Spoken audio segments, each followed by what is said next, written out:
I describe Hellblade as a mythical adventure about a Celtic warrior who's going on a vision quest into the Viking heartland. And she does have severe mental illness as a result of trauma and other things. And so the vision part of the quest is informed by her trauma. So it's sort of like a fantasy set in the real world, but it's interpreted through her mind.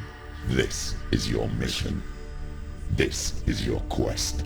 We're trying not to be too prescriptive about, right, this is the gameplay block, this is action, combat, this is the puzzle, and trying to take you more on an atmospheric journey. Like, imagine if you play this game, you play it at your home with the lights out, curtains drawn, sound up, and just kind of fully immerse yourself in this strange world, this strange and harrowing, brutal adventure that Senua is going on. So there will be moments of intense action and brutality and combat, but there'll also be scenes or levels where you're just trying to piece together like a puzzle. The more we found out about how people with psychosis think and associate things in the world, the more we started to discover ways in which we can create associations in the game, visual patterns, visual clues, imbue meaning on them, and then arrange them or put them together in different ways so that you can find a way through into the next area, or you can uncover a bit of backstory. They're not what I would call traditional puzzles, they're more experiential puzzles. It's a bit hard to explain.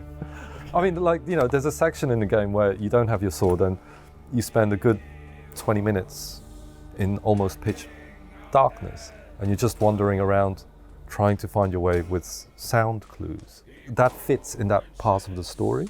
So it's much more story driven. In this moment, this is what she's going through, and so the gameplay changes. It started out with, let's do something that's quite combat heavy, and as these other kind of elements started to emerge and we put them in and we try them out and stuff, we started to have more confidence that we could engage you without constantly asking you to fight, kill, you know, that kind of thing. Like, we started to have more confidence that you can immerse yourself in a world and in a story and in a character and go on a journey and feel like you don't have to be bombarded with action to be engaged.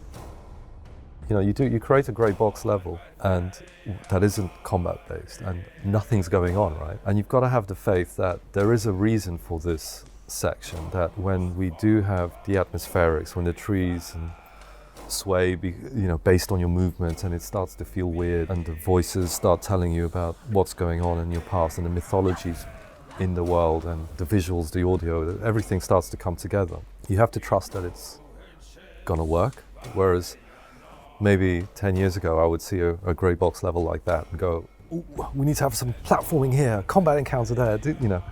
Yeah, I think some of it is trust and confidence in we can make it compelling, but we don't have to just fight. I think the industry used to be in a place where people took a lot of creative risks. And I think then we went into this period of games getting bigger and bigger and bigger. And because they cost more, they try and sell as much as they can. But to sell as much as to mainstream, it means you have to make a game that satisfies everyone, you know, one size fits all. So we're getting games converging into the same thing, and it's to justify a price.